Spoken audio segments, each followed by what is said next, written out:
If you're someone who is definitely training martial arts and you would like to mix it in with calisthenics as well, this is the video for you. Hey there YouTube, it's your boy Sleepy Sage back at again with another video. And so in today's video, I'm going to be going over on how you can mix calisthenics with martial arts, just depending on whether it's BJJ, boxing, Muay Thai, Krav Maga, whatever the case may be, any martial arts, and just how you can mix in calisthenics with that to help, further reach your goals and just for your benefit. I'll also be sharing as well, how to structure your training program as well, just to give you an idea on how you could plan out your training and things like that. Alright, so with that being said, let's just get straight into the video. So first things first that I want to say is that when you're deciding to mix calisthenics and fighting together in martial arts, you first thing that you have to do is pick a priority. So meaning that whether if you mostly want to focus on martial arts or if you mostly want to focus on calisthenics and being in the gym. Second thing is that you also want to have a secondary option as well. But you need to have the priority. So meaning, for example, if I chose to have Muay Thai for my priority, and so then calisthenics would be my secondary, which then also complement the priority. So any calisthenics exercises or workouts that I do, that there should be exercises and movements that's going to complement my Muay Thai training to where that I have any athletic carryover to Muay Thai.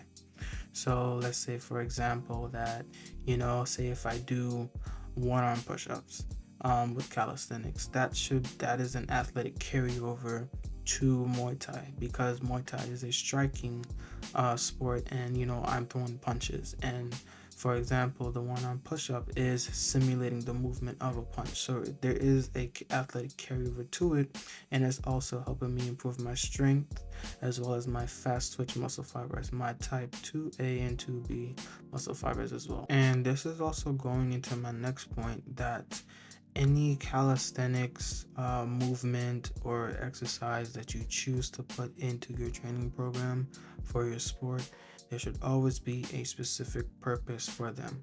Like I said before, with the athletic carryover, there should be something specific that's going to help complement and help you towards your goal. And also with your goals, it depends on the goals that you want as well. So let's say that you're someone that's definitely more focused into competing and in martial arts and things like that, and so you're going to be doing a lot more fights and you're going to be doing a lot more technical sparring, hard sparring, or even like drills and stuff like that for your sport, like for Muay Thai or boxing or whatever the case may be. So since you're dedicating more time to your martial art, you're not going to have as much time in the gym. So, the more fighting or the more martial arts you do, the less gym that you have, time in the gym. And also vice versa. If you're someone who's more so doing martial arts as a hobby and you don't see yourself competing in it, you're doing it just for fun, which is perfectly fine. That means that you'll definitely have more time in the gym than the person who's more so, dedicated to competing and things like that. So for the calisthenics side, just to go further deep into it, there's really two ways that you can, use calisthenics to help you. One way is kind of like the New York style, like the military style, where you're doing a lot of reps. You're doing a lot of high volume, high reps of calisthenics. That's mostly training for endurance.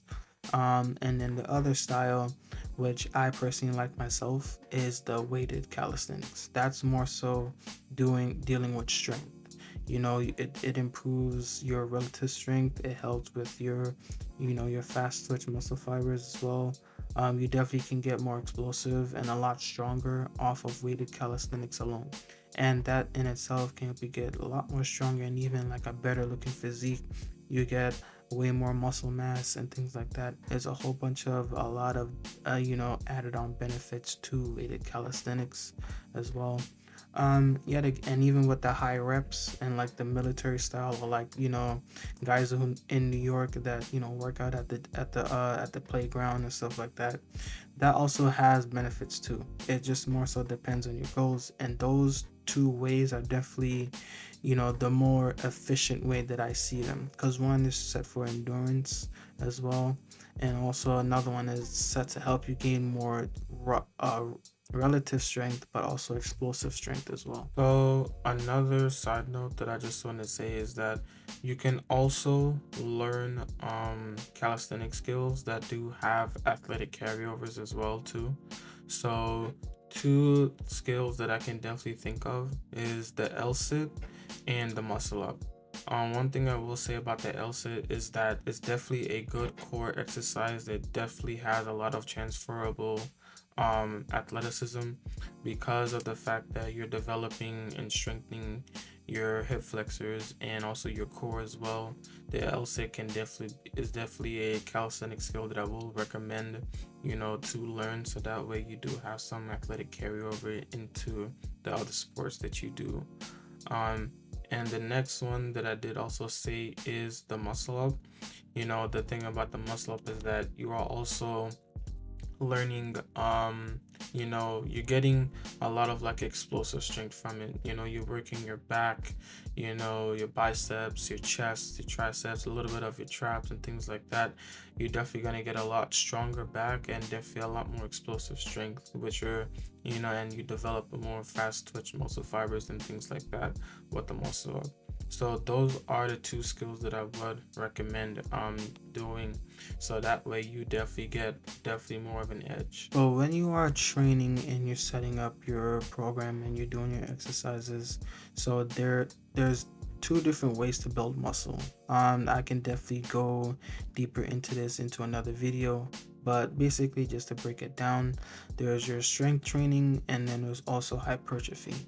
uh Pretty much strength is when you're using a lot of heavier weight but with low reps, like say 1 to 5 reps. You like say if you do like 3 sets of 5 reps and things like that, and or even like 5 sets of 5. Also for hypertrophy, when you're doing hypertrophy, that it consists of lighter weight. That also consists of lighter weight and also high reps. So let's say like 5 to 30 reps or even more. That's like kind of the high volume one that I mentioned earlier, but that military style of calisthenics, things like that, we do a lot of high reps.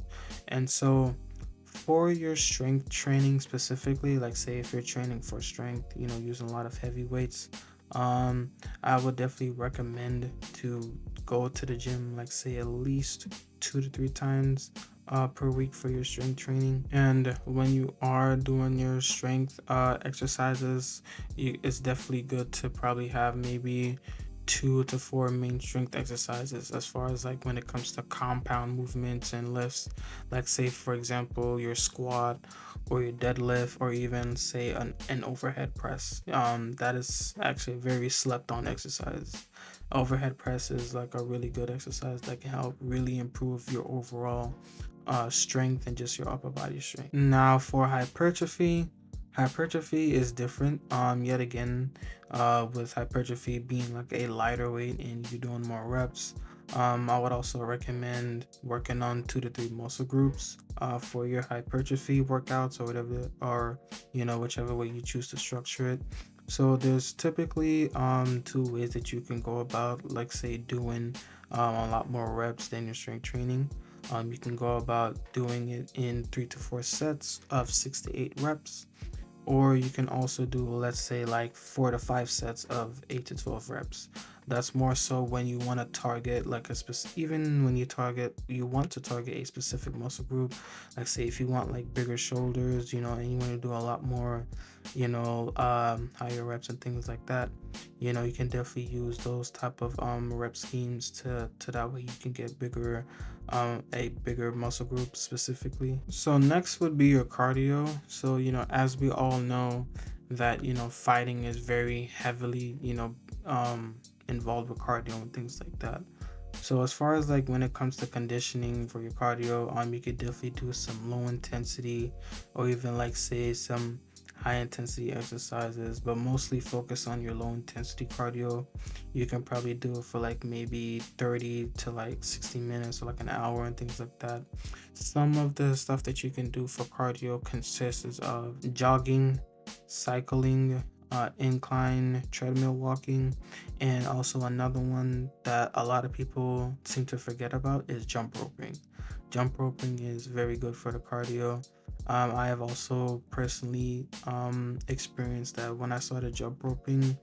I definitely did experience like an increase in like my cardiovascular health, but also did help me in sparring as well. So now we're gonna be into the program part of how you can program your training and things like that. So yet again, this is just an example that you can go off of. Maybe if you want to use this yourself, but this is just an example just to show you on how you would program your training if you was to go throughout this type of training. So as you can see that we're going to be doing Muay Thai 4 times a week. If you're someone that takes your martial arts serious and you're competing, then naturally you would be in the gym, at your fight gym a lot more than you was to be in like the regular gym. You're doing a lot more technical sparring, drills, maybe pad work, and things like that. So naturally, you're going to be a lot more busy with the technical aspect and the skill aspect side of your fighting. And you won't have as much time to go to the gym, like my earlier previous point. So what we're going to end up be doing is that since you're not in the gym that much, what we're going to be doing is try to minimize the amount of exercises, because you don't want to be doing frivolous exercises that won't that aren't directly correlated with your sport, but also exercises that just aren't really going to give you any benefit. So as you can see, on Tuesday we have squats and we have muscle ups, kind of like a full body session. You have muscle ups working your upper body strength, and then you have your squats doing your lower body strength.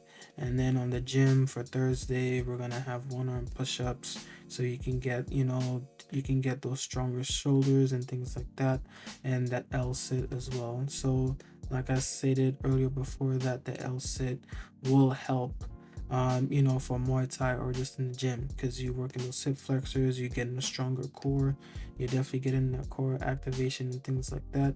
And then you have deadlifts, as you get, so you can definitely get some stronger legs and definitely have some more power in your kicks and things like that. And also as well, because since you are, how you say, not in the gym as much, there are gonna be some overlap days as well. Like for example, with Friday, where you have the Muay Thai plus like a 45-minute run and things like that, definitely to get that cardio in. There's definitely going to be days or even times where some of your training might overlap with each other, and which is perfectly fine. You could do it on the same day, or maybe you can do it on like a rest day or whatever the case may be. But the whole purpose of this example, where you're doing a lot of fighting and not a lot of gym sessions, in this example, this is basically trying to help minimize the amount of soreness and your recovery. It's supposed to minimize your soreness, but also maximize your recovery in that way. And also, as well, as you can see below the chart, there's gonna be week 1 where you're doing your strength workouts, like say for your squats, for example, you're gonna be doing them, at 60% of your 1 rep max. And the next week 2, you do 75%. So as you're progressively overloading with the exercise, you're also trying to minimize the amount of soreness that you get and things like that with your muscles, so you can give them time to recover. So this is going to be another example yet again. As you can see, the main point that I want to drive is to maximize gains and things like that, but also minimize the amount of soreness and things like that as well. Because what you want to do is obviously progressively overload. You want to lift heavier and things like that, but also you want to be able to balance it out. There should be somewhat of a balance.